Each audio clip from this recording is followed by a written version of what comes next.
feeling.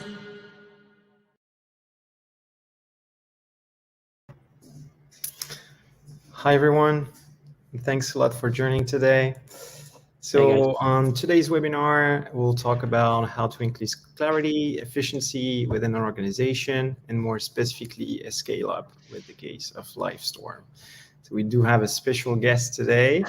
So Gilles from Livestorm. So Gilles is the CEO and co-founder of Livestorm, a company that I'm sure you've already heard of or even used. So thanks for being here with us today, Gilles. Do you want to say a few words? Yeah, thank you for having me. Really cool to be here. It's always nice to. I was going to say like try the competition, but we are already not in the competition space. So a few words about Livestorm actually. So Livestorm is a video engagement platform, and that means that we run company operational events from 10 to multiple thousands. Goes from all hands board meetings up to marketing webinars, trainings for sales, etc., etc. So kind of events to go on a weekly basis, essentially. As for myself, I still oversee operations, go-to-market, and yeah, closing the light before 11. Cool. Delighted to have you with me today. And I'm Corentin. I've been working for over 10 years in the IT and SaaS space, and for the past 5 years at Asana, where I've been lucky enough to join the lending team in Europe, in Dublin, and more recently opening our Paris office. So relating to today's agenda, I feel quite fortunate to have witnessed the birth of work management. So a trend, a new category that's becoming mainstream across many businesses, including Livestorm, and businesses that do understand that a great company is built on great tools. So once again, thanks a lot, Gilles, and let's dive into the agenda. Awesome. Couple of words on this concept of clarity. That's something that we also discussed before the session together. That's something that comes up in many conversations we have at Asana. One of the biggest challenges that any company faces is clarity, and I'm sure most of you in the room have already came across that question: who's doing what, by when, why? So it seems especially like remote, right? I mean, it's especially remote. Same for the family, though. So this is something that's pretty obvious at the beginning when you start. It's easy when you're a small company, small team, but it can become quite a challenge as the company starts to scale and to grow. And it's very easy to start entering the chaos, pretty much. So when a team has clarity, everyone has a clear understanding of what they need to do and how they work contributes to the overall company objectives. And I think that's something that is really key in the way that any company is growing. And we'll see that once again with Livestorm in a few minutes. And that's obviously how we build our product at Asana. So talking about clarity, there's basically 3 types of clarity that high-performing teams have in common. We often talk about clarity of purpose. So that's the why. Why are we building the product we're building? Related to the mission. Gilles will also talk about their mission at Livestorm. But you got to start with the why, like Simon Sinek says. Then clarity of plan. So with clarity of plan, you understand a little bit better how to get there. You know the destination, and that's the plan to co-create with the team. And then ultimately, clarity of responsibility. So who's in charge? What's the area of responsibility across the team? Clear definition of roles in general. And as a startup founder, Gilles, it's your responsibility, and it's your responsibility also to all of you in the room to not only create the clarity straight from the creation of the company, but to also be vigilant to keep that clarity as you scale. Yeah. So now that we've set up that context, let's dive into this agenda. If you have any questions, feel free to chime in the chat. We'll also leave some time for Q&A if you want to ask some specific question to Gilles or even to myself at the end of the session. So introduction, I'm going to say a couple of words about Asana to introduce the actual use case of Livestorm and what was the pain point they were trying to solve, and basically how they turned their own workspace into a powerhouse. Okay. All right. So starting with Asana, I have to start with the mission. So our mission is to help humanity thrive by enabling the world's team to work together effortlessly. So to answer that mission, we've developed a work management platform that some of you may know that helps teams coordinate work from daily tasks to cross-functional strategic initiatives. So with Asana, organizations have a living system of clarity where everyone, regardless of where they're located, especially right now, can see, discuss, and execute their team's priorities. Just for context, the idea of Asana started with our co-founders, so Dustin Moskovitz and Justin Rosenstein. For one of them, co-founder of Facebook. For both of them, were previously working at Facebook. They were consistently shocked and frustrated by how difficult it was to coordinate work, especially as Facebook was scaling, and amazed by the amount of time wasted in meetings and back and forth emails and status meetings and trying to find information across files, chat. So they built an internal tool. Back in the days, it was called Tasks at Facebook, to help everyone track their work. And almost immediately after introducing it, all that work about work dropped off a cliff. So they left Facebook, created Asana. That was back in 2008, to bring this solution to the rest of the world. So a couple of years later, we've grown to serve teams across 190 countries, have over 107,000 paid customers, and millions of users across the world. Last year, we went public, and we're now across 12 different countries, the last one being France, with our brand new Paris office. Congrats. Thank you. But talking about this work about work, I want to talk about apps in general. People tend to switch about 25 times a day between apps across 12 apps, and that's something that we found through a study we did last year called The Anatomy of Work. So there's basically a massive gap between how much we're working and how much we're achieving. And at some stage, this doesn't really work anymore. So this issue that deadlines are consistently being missed, or at least a quarter of them are being missed, is not really acceptable. And as the company grows, that's not something you can afford as a founder. So employees are working more but producing less, and this is because of this busy work, this work about work, this time that we waste on a daily basis.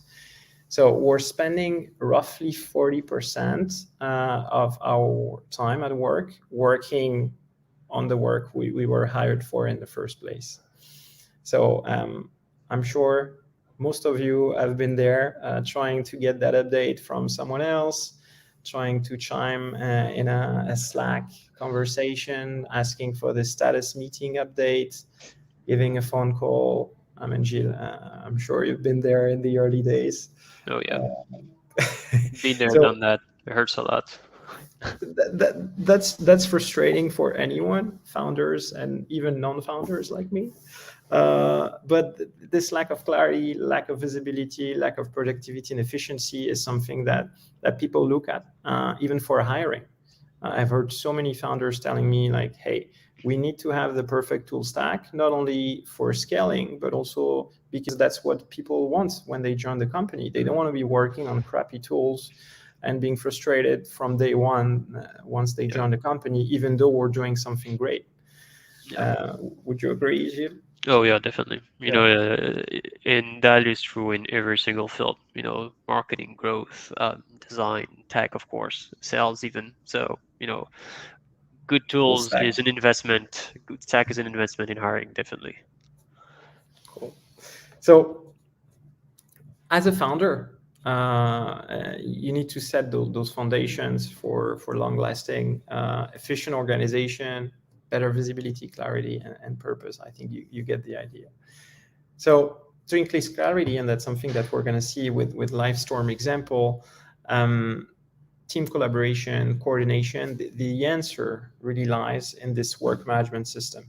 So it's about bringing a structure to an completely unstructured collaboration space and answering the question of who's doing what by when. So many of our customers rely on tools that are commonly used for content, for communication, but these can't really organize a company and structured work that lives in your Google Drive, in your Outlook, in your Slack, wherever.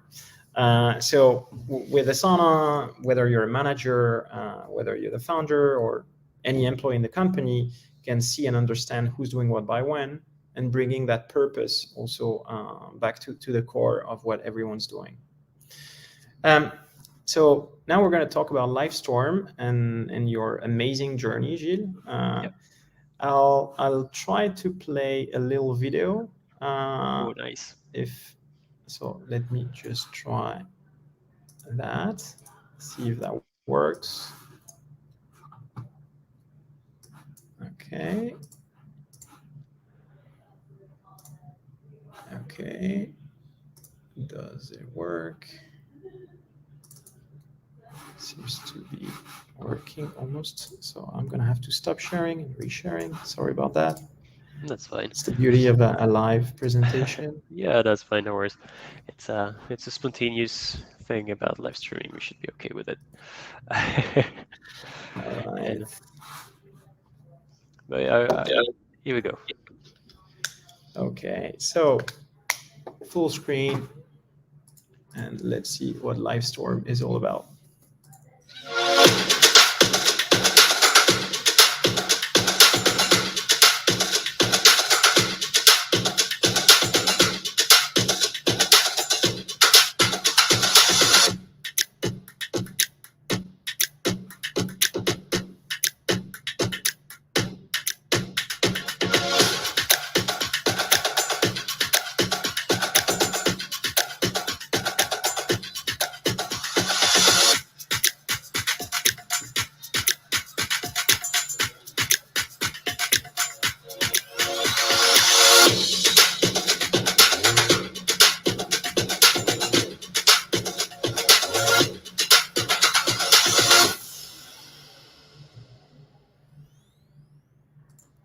All right, Gilles. There you go. Take my money. I'm out.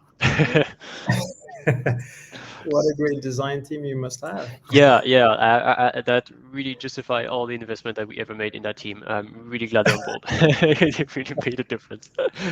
Awesome. All right. All right. So time to deal with clarity at Livestorm. Yeah. So we're going to be using that pyramid of clarity that we love to speak about at Asana. So let me start by sharing my screen again. Oh, can you see that right now? Yes, perfect. Okay.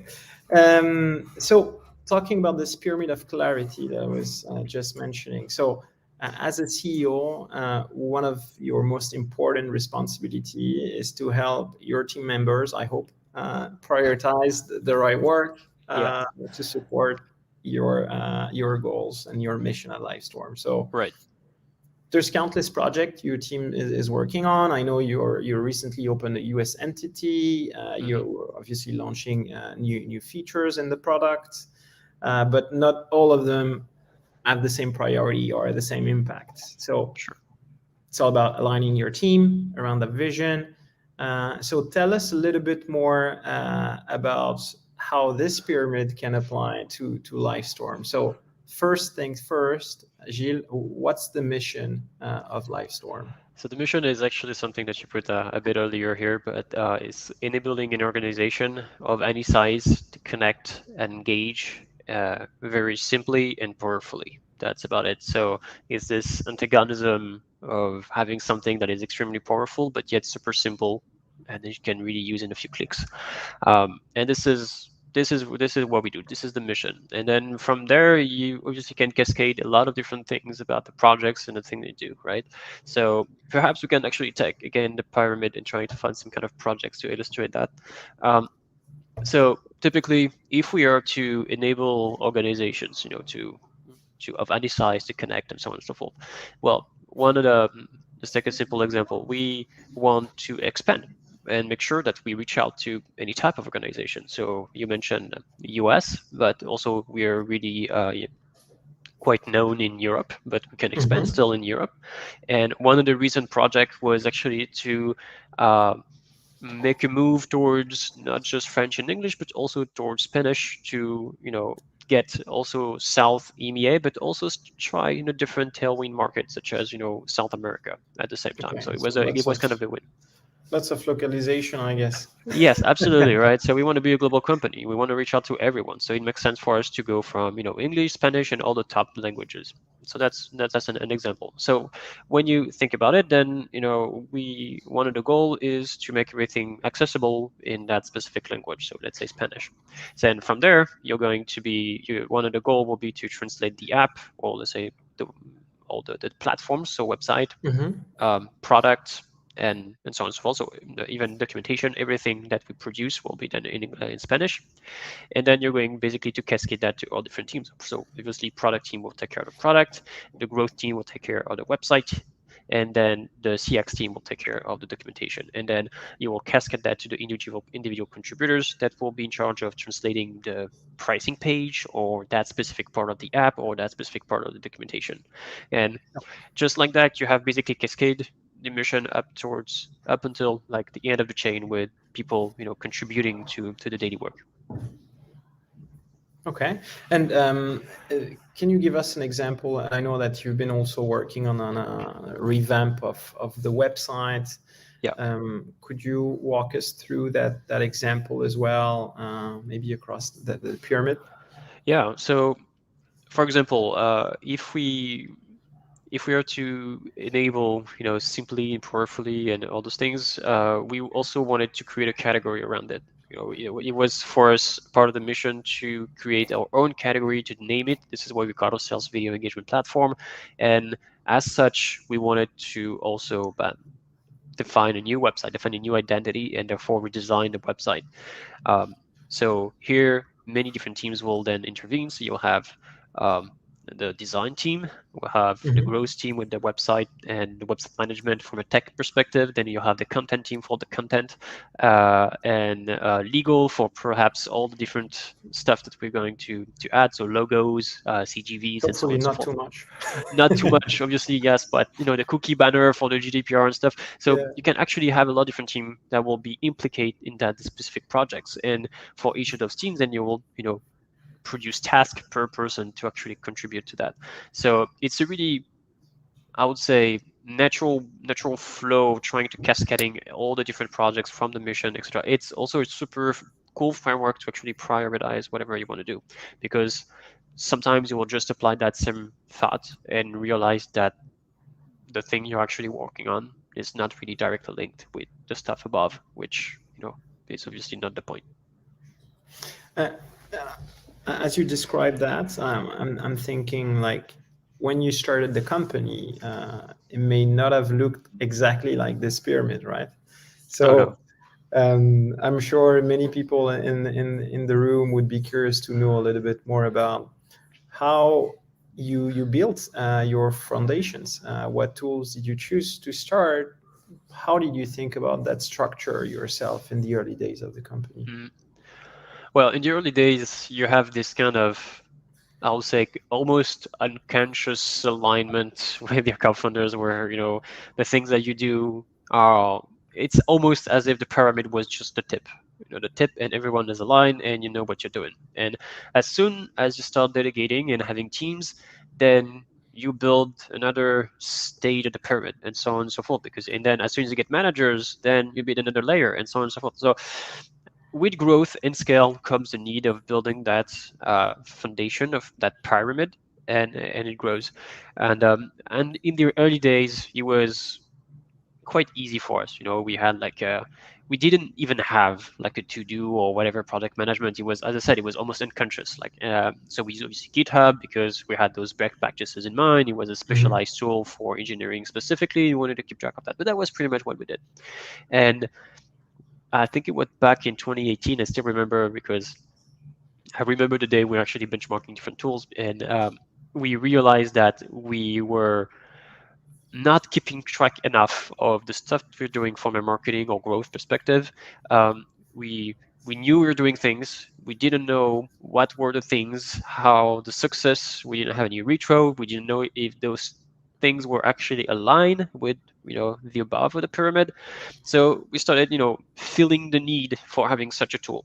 And this is actually when we benchmarked Asana and started using Asana for the first time. So that was like almost 4 years ago now. Wow.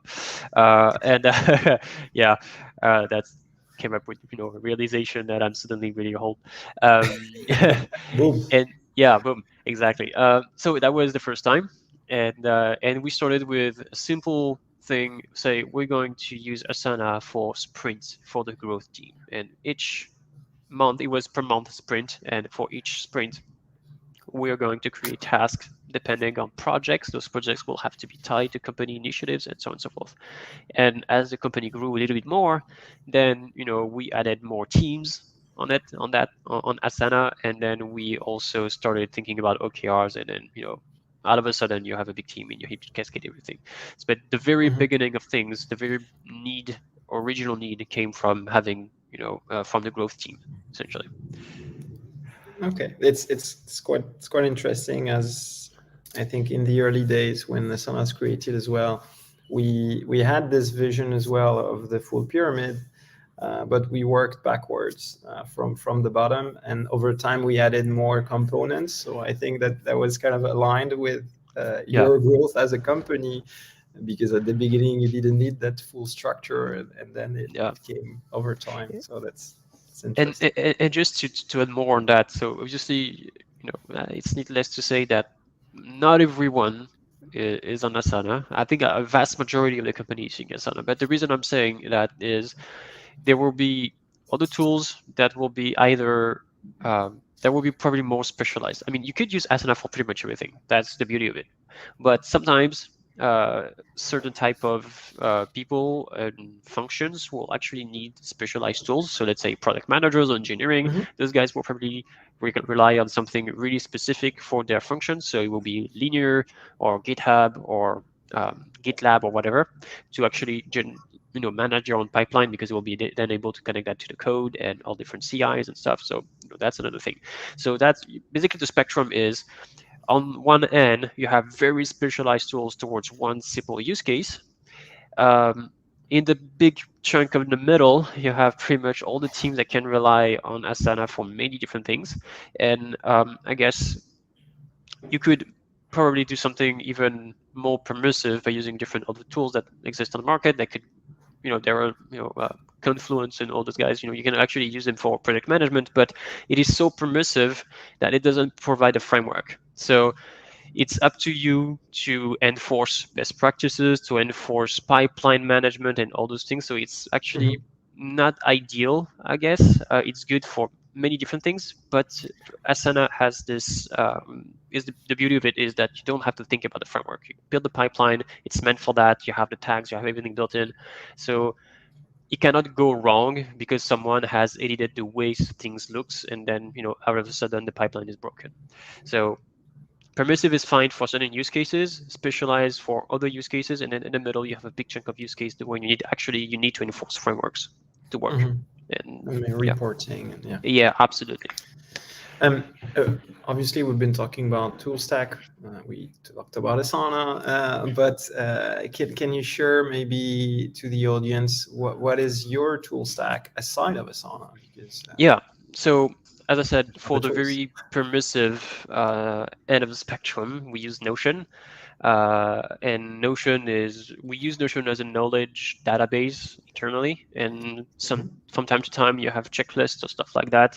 But again, we try not to rely too much on Notion for project management because it has this thing of being really permissive and not framework enough.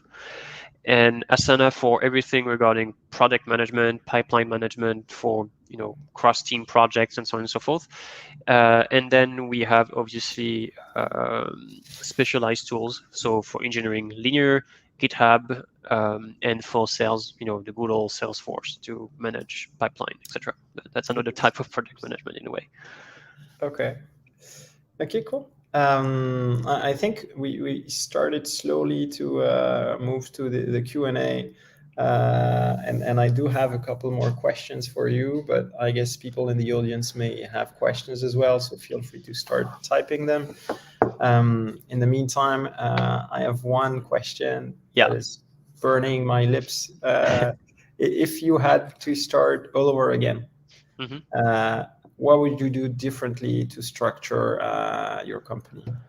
I think, well, it's something that I think we did early on, and I'm glad we did it, but I think we should have done even sooner and better. And that's about creating all the, I mean, one thing that I always say is don't be afraid sometimes to be a bit too overkill, to think ahead like 6 to 8 months with stuff that feel overkill today, but you will be so glad to have them in 6 to 8 months. And that's a sweet spot of things you should do. So being a bit overkill on the processes, on the reporting, on all those tiny stuff that at the beginning feels useless, but when you start scaling, and that actually happens very fast, you're really glad that those are here. For give you an idea, we were so in March 2020, 2020 we grew by 500%. It was like just insane, and we went from 1,000 to almost 4,000 customers in less than 3 months. So that was like really, it was a pretty cool thing. It was also very stressful, of course, and with that having everyone remote, and I think at that time I was obviously it was hard, but still I was so glad to have processes in place for product management, for communication processes to work with people that were already remote, because then we just basically applied what already existed to the new people that were now remote as well. That almost saved the company, I think, at some point. If we didn't have that, it would have been like a really terrible 3 months, and I don't think we would have so much success at the time. So all the processes, think ahead and be overkill a little bit. It doesn't hurt anyone.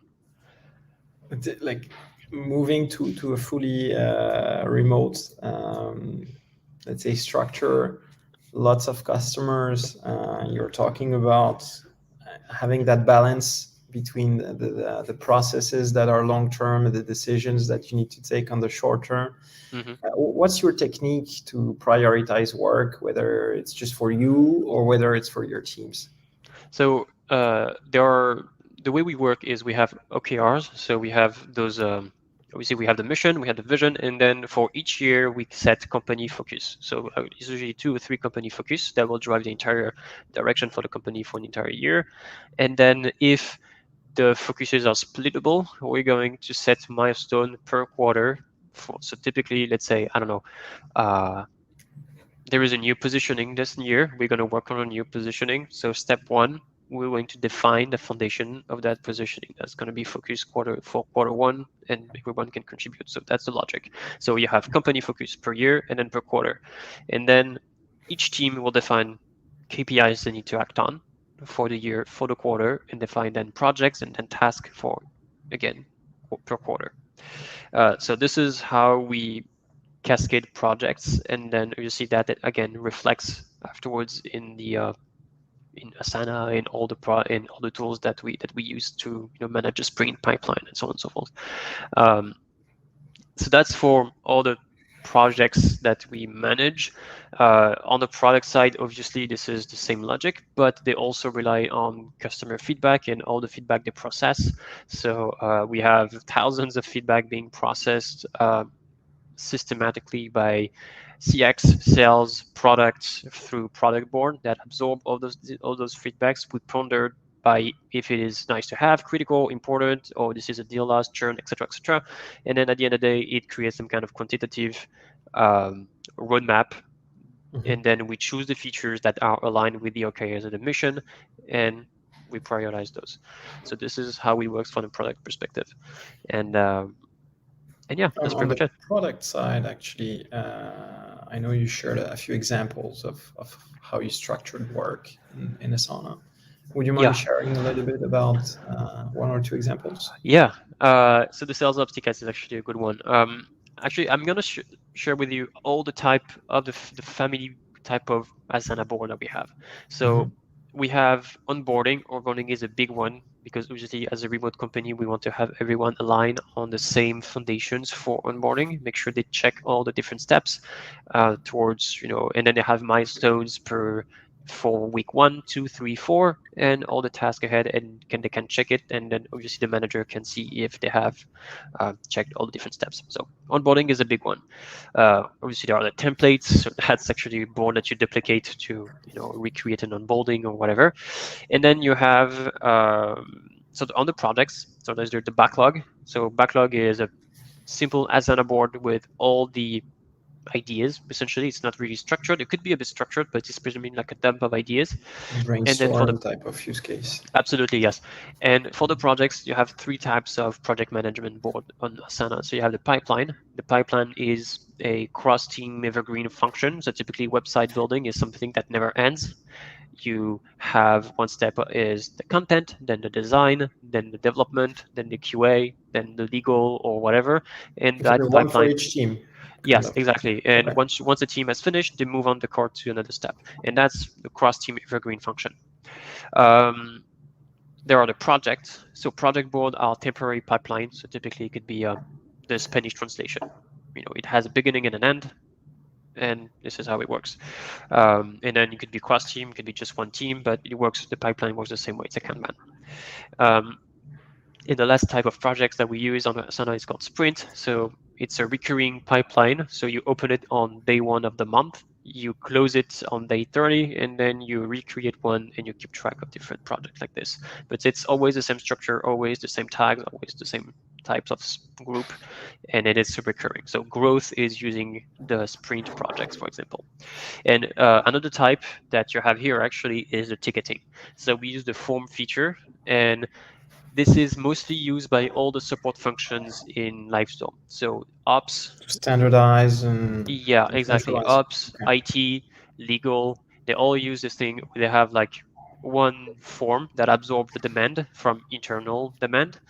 They create automatically a ticket, and then they can move the ticket within a pipeline on different stages. It's a way to create a backlog, to keep track of things, and being able to asynchronously communicate on the progress of the ticket someone has submitted. Um, so that's the last bit of project, and obviously there is personal to-dos. So I have my own weekly Asana board that I replicate with the number of the week, but that's the most, Okay. that's a silly example. Anyway. Okay. Thanks for sharing. There's a question in the chat. Gilles, do you have any advice to first-time founders to reach the market fit faster? Mm, that's a good one.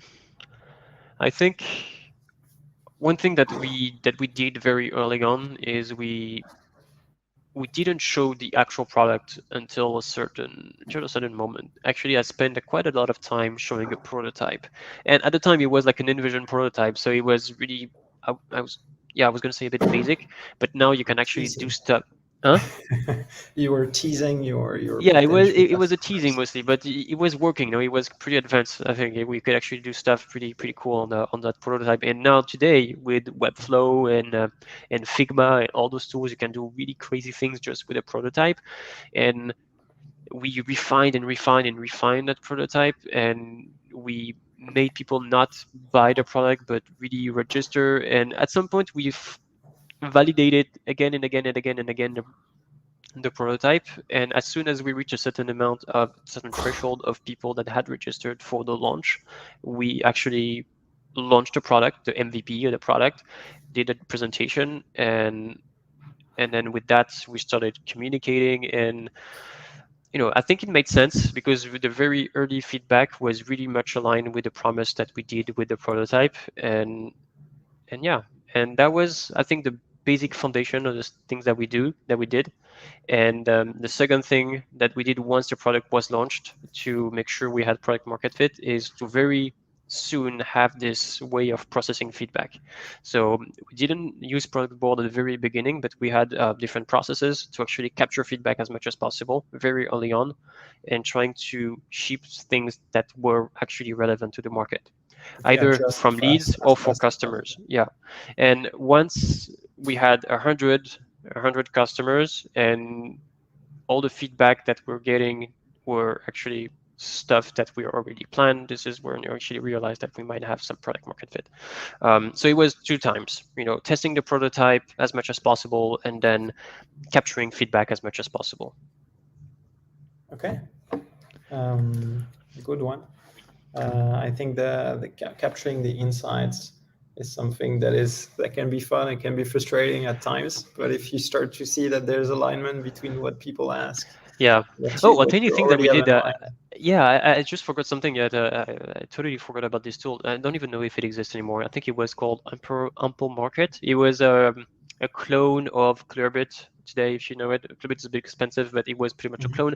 And we had that very early on, not even on the buy thing, on the actual sign up page, but just on the registration page. And we will capture actually company information and industry size, that sort of thing, to actually create some kind of um, typology of the Mhm. very early user. And I would just, Understand ex- yeah, your customer. hypothesis was that that was going to be probably tech SaaS company, and data actually confirmed that hypothesis. So all those things together, made us confirm the hypothesis that we were on a good path. So Okay. And maybe one or two last questions before we wrap up. I know there's something that comes up a lot over the past couple of months, especially when creating a new company. Where do you stand on the remote work, and kind of what's your biggest challenge as a company that is starting to grow fast yeah. with remote work? So we went from 30 to 86 in 2020, and now we just crossed 160. So we grew pretty fast. We Back in 2019, 50% of the people were remote, and now 100% is actually remote. I don't like to say we are a remote first company, because we don't obligate people to be remote. We still keep our offices in Paris, but the way we stand regarding the office function is that this is a secondary workplace that becomes just like a kind of a co-working, and then you create perks just like a co-working space. So it's a whole different paradigm that has shifted from home to co-working. Um, so that's where we stand today, and I think the main challenges that we see now is making sure information is well cascaded. So we actually go Mhm. back to that pyramid thing. That's number one challenge. Second thing is being transparent about where you stand in the organization. It's really silly, but when you don't have anyone standing next to you working, you basically don't know who you're working with. You don't know physically who you're working with. So you have to be able to actually point your finger and say, okay, I'm at this place in my organization. Those are my coworkers. This is my direct manager, and I'm going to work with them. And then you can actually have a sense of belonging. Yeah. So transparency, communication, live or async. Async if it's actually better, and yeah, that's it. Okay. It seems that there's been a lot of thought process behind this one. Last question before saying goodbye. Do you have any one piece of advice to share with the audience regarding team collaboration or clarity? Um, yeah, I think I would say don't document everything that you can. I think part of the success, I would say, perhaps is a big word, but yeah, success Yeah, in we being can able talk to about remote success. is to is to be able to is because we have documented everything. Everything is documented from the sales playbook up until the tiny how to buy a ticket train to go to the outside. Everything is documented, and your entire life company is here. And once you have that, you have all those async knowledge to answer most of the questions. Obviously, some people will not read, but then you will try to push them to read. You create this culture of async knowledge, etc., etc. And also you want to keep those documentation as tidy as possible. It's like I always say, it's like brushing your teeth. You just go every single week and you make sure that Notion page or Work whatever you're hygiene. using is organized, it's tidy and readable. Yeah, I have to. What I would say is, I always, if I go to your Notion page and I don't understand what's in there, then you fail, because I want to understand like I'm 5. And yeah, documentation is everything. Okay. Thank you very much. Thanks again for spending that time with me today and with everyone. Thank you for having me. And yeah, if you want to learn more about Livestorm, feel free Yeah, to reach out to Gilles and his livestorm.co. team. Easy peasy. All right, catch you guys on the next one. Thank you very Cheers. much. Bye-bye.